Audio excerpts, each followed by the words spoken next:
Hey guys, welcome back to Real Housewives Recaps. Today, say it with me, we're talking Courtiers. You guys, thanks so much for being here. This is the second part. In case you didn't see the other part, go back and watch this second part of Courtiers Deep Dive.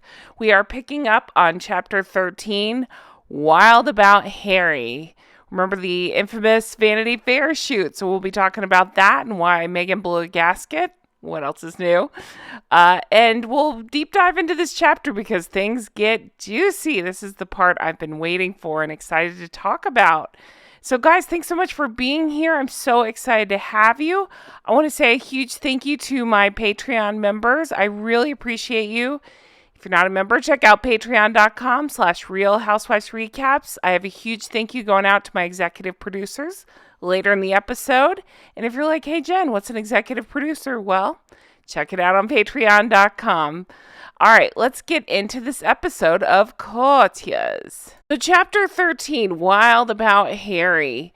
So he starts off the chapter in more current times talking about that Oprah interview. Apparently in the interview, there's a quote from Meghan that says, so there's the family, and then there's the people that are running the institution.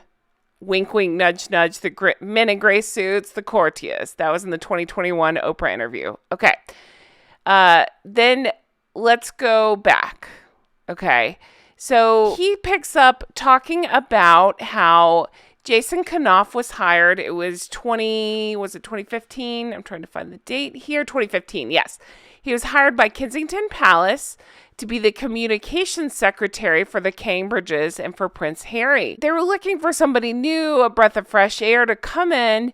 Apparently his last job had been running the communications for the Royal Bank of Scotland. And if you're like, okay, what's that? Valentine points out that they were the least popular company in the country. RBS was bailed out with $46 billion of taxpayer money in the wake of the financial crash of 2008. So we went from working to that to working for William and Catherine, who are arguably the most popular. He's described as slim, soft-spoken, boyishly good-looking, and he has an earnest intensity matched by a dry sense of humor. So when he came on, things seemed to be going great. He loved working for William and Catherine, and according to Valentine, even loved working for Harry. And we've already seen where he put out that statement in the last episode I talked about. He put out a statement trying to protect Harry and Meghan in the initial reporting of their relationship. He dedicated himself wholeheartedly to protecting the couple's interests against the media. That statement he put out in 2016, it was November 2016, condemning the media over its coverage of Harry's new girlfriend significantly damaged his own relations with the media and also went down badly with the other royal households. So he was there trying to protect the most annoying couple in the whole wide world, trying to look out for them and trying to do his job. A direct quote from the book, page 258. However, keeping Meghan happy and by extension keeping Harry happy was an ongoing challenge long before the couple got engaged. Harry's staff knew that Meghan was different from the other royal girlfriends. She had been married once before. This is a quote according to Valentine, had a successful career, okay, and a public profile. So they knew what they were dealing with there. And there is right here in this section, Valentine says, in the spring of 2017, more than 6 months before the couple were officially engaged, Meghan apparently told one of Harry's advisors, quote, I think we both know I'm going to be one of your bosses soon. Nice, huh?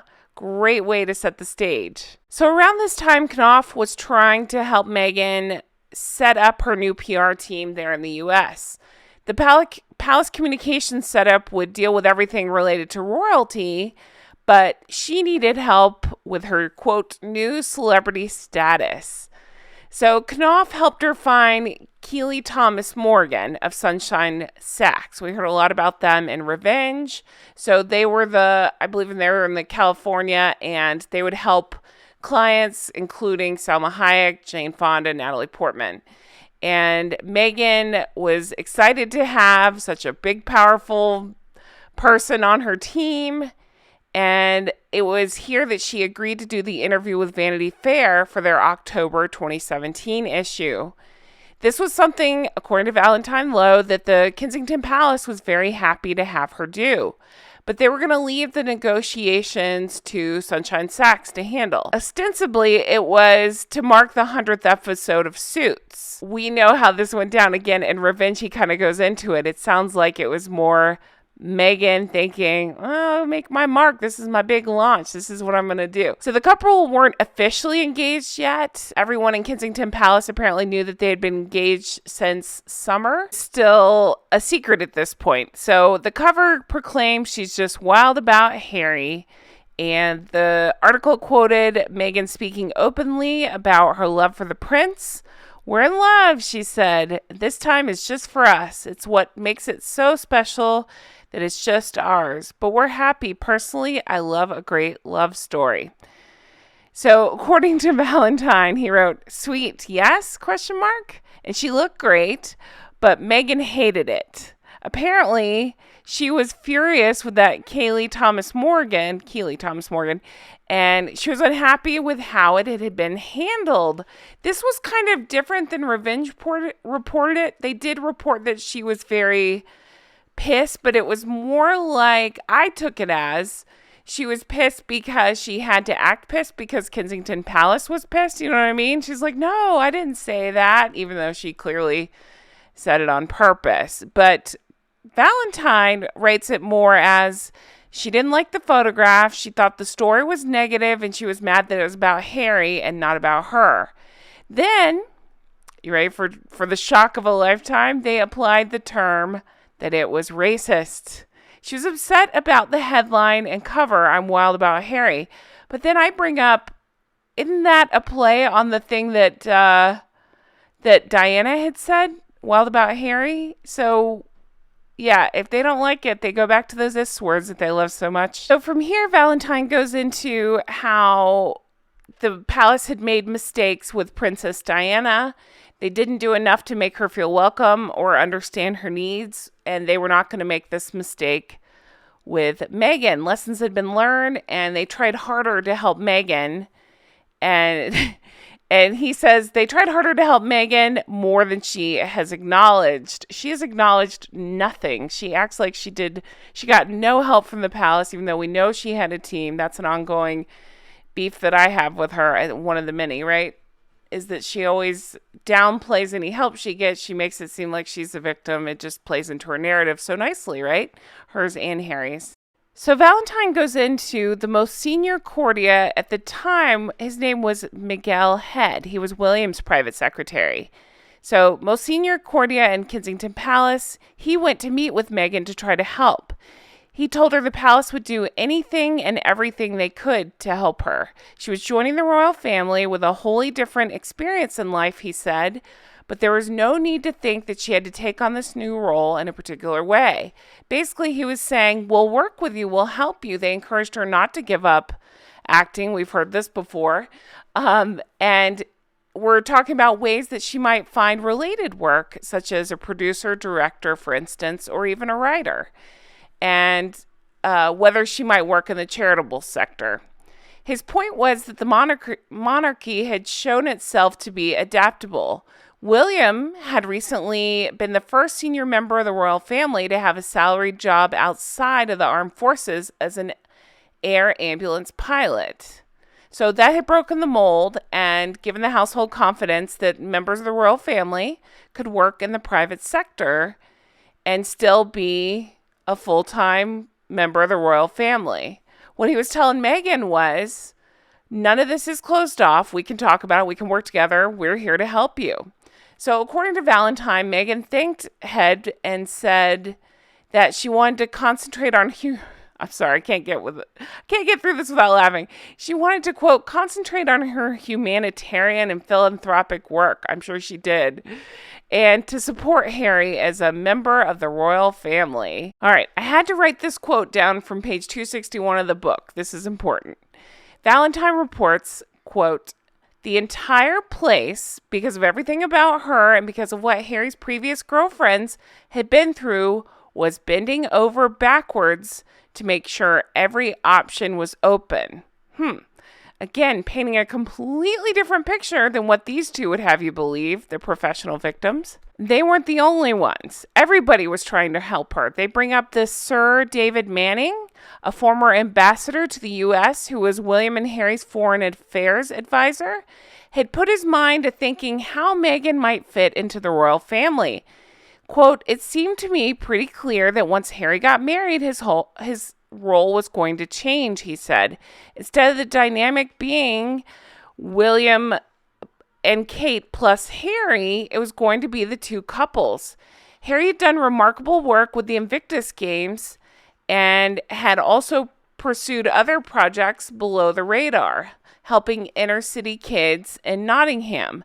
Now that would change," Manning explained. So it sounds like everybody was trying to do everything in their power to help these two. Again, a totally different picture than what these two would have you believe. It was also brought up that when the Queen and Prince Philip first got married, they lived in Malta for a while. When William and Catherine got married, and indeed before, they lived in, is it Anglesey? So perhaps Harry and Meghan should go away for a while, he thought.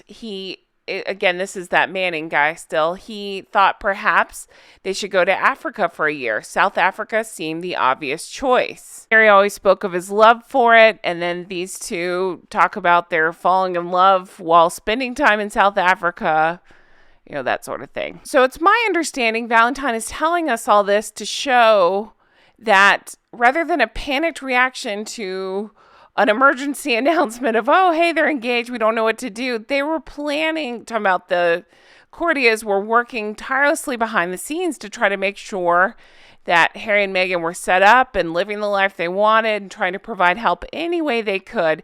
They were trying to figure out how to help Harry and Meghan navigate the next few years, right? But again, ask them and they tell you a completely different story. In April 2019, months after the paper was written about the options for these two and where they could live and stuff, and then the idea of possibly living in Africa, it was leaked to the Sunday Times.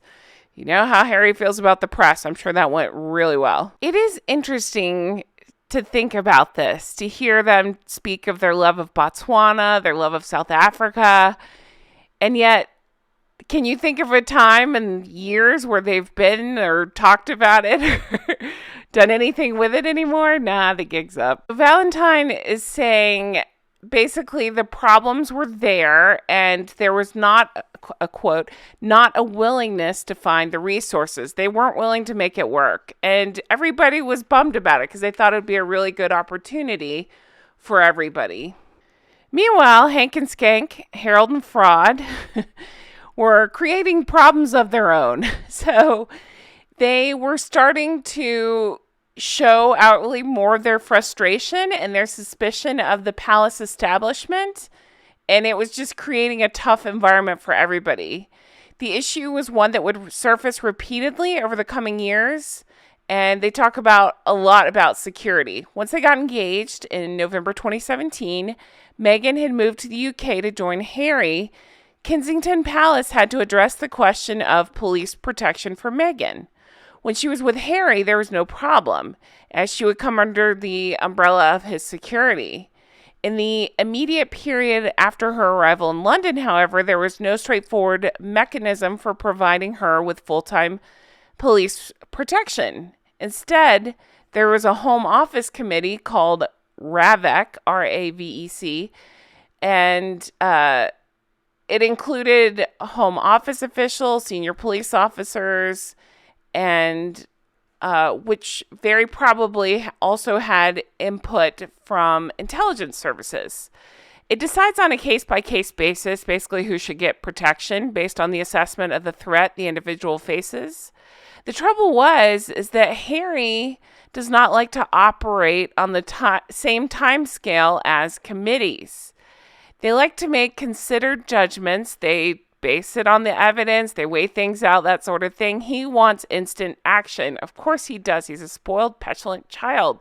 Those are my words, not Valentine. Harry's private secretary, Ed Lane Fox, spent a lot of time talking to the other private secretaries and working with government departments on this security issue. One insider said that it came at a time when the committee had been trying to slim down the level of security provided to members of the royal family. Quote, "We had to make it very clear without her knowledge that a mixed-race woman marrying into the royal family was going to be subjected to different types of security risks and needed to be protected regardless of any future plans to want a slimmed-down protection. Ed had to wage a huge battle to get them to understand that she would not be able to live her life without police protection. Meghan had no idea that this was even happening because we did not want her to know or to have another reason to think she wasn't going to be welcome." So they were doing all this behind the scenes to try to help Harry and Meghan. Again, the same people that say they got no help. Remember how many times we heard this from Meghan? Got no help. And yet these people were bending over backwards and trying to see any problems that might come up and figure out a way to help. So the quote here is, "Ed did amazing things for her behind the scenes, but none of them were really appreciated." Another source says that there was quite a long process which the committee had to go through. It was expensive business putting protection together. They're accountable, and the Home Office has to account for the budget. It's a much bigger than someone saying, yes, you can have it. So to Harry and Meghan, the 2 months that it took to get a decision seemed like forever. They felt like the powers that be were simply unwilling to provide her with the security she felt like she deserved. What they had not appreciated was that it was not a straightforward process. It takes time. Assessments had to be created. There's a level of frustration on Harry and Meghan's part. Valentine also brings up that Harry's frustration over the security issue would also raise its head, as we know, after the couple decided to step down as working royals. They could not understand why they would not be able to continue receiving the same level of security as before. Again, they want to leave the job and keep the company car. Later, after they had left the country, Harry launched legal action against the Home Office over the withdrawal of his security. He was seeking a judicial review of Ravik's, I hope I'm saying that right, decision to end his taxpayer-funded police protection after he and Meghan quit their royal duties. They won't quit the royal bitching, but they expect protection always. While the couple pay for their own security in California, their private team does not have access to UK intelligence information or police powers. So again, Valentine points out, going back to the time 2017, it was that everybody was doing everything that they could to try to help, and yet nothing was being appreciated by Harry and Meghan. Nothing was good enough. And they're using this as a pattern that would be repeated time and time and again. So I'm leaning into that Oprah interview thinking, oh, okay, this is what she's talking about with that security. Why would they want to back that up with any facts when they can just throw out these wild claims and throw around the ist words, right? Lots more to go in this chapter. Things are getting real juicy, so I am going to stick with it, and I'm excited to keep covering it. I hope you enjoyed this part of it. I'm really enjoying this section of the book. Like I say, there are parts, and that's why I skipped ahead to this, that were dry. If you're into the history of it all, by all means, jump on the book. But I'm excited to get into these juicy bits, and there's so much more coming, and I can't wait to talk about it. Thank you guys so much for watching and for being here and for supporting and for all the comments and everything. I sincerely appreciate it. If you want to further support the channel, I do recommend you check out Patreon, patreon.com/Real Housewives Recaps. We're doing deep dives of all the silly stuff that these two, all the dumb interviews they've given, we're getting into all of that. We just went through the Ellen interview of it all. My God, seriously, my eyes were rolling so hard back into my head. But check that out, patreon.com/Real Housewives Recaps. And I do have my executive producers to thank. So I want to say a huge thank you to Kristen, to Linda, a huge thank you to Melissa and to Paige, to Teresa, to Mary, to Amy, to Mr. K, to Kay, Shauna, Brenda, Aaron and Frank. Thank you to Kristen, Ann M, Amanda, Ann H, to Karen, Corey, K King, Glennis, Sugar Hiccup, to Karen, to Dewey, to Patty, to Adair Becker, to Erica, to Amber, to Annette, and to Barb G. And if you've recently joined this tier, don't worry, I will add you to my thank yous very soon. Huge thank you and shout out to all my executive producers. I couldn't do this without you. And if you want to become an executive producer, check out patreon.com. As always, I do still have the merch available. You guys are amazing. Thank you to everybody who's picked up everything from Recollections May Vary to Hank and Skank. I appreciate it. Be sure to check that out if you're interested. I'll put the link somewhere in the video or in the comments, so find that. And thank you guys so much for being here. I cannot wait to keep going with Courtiers. Have a wonderful day, and I'll talk to you again soon. Bye-bye.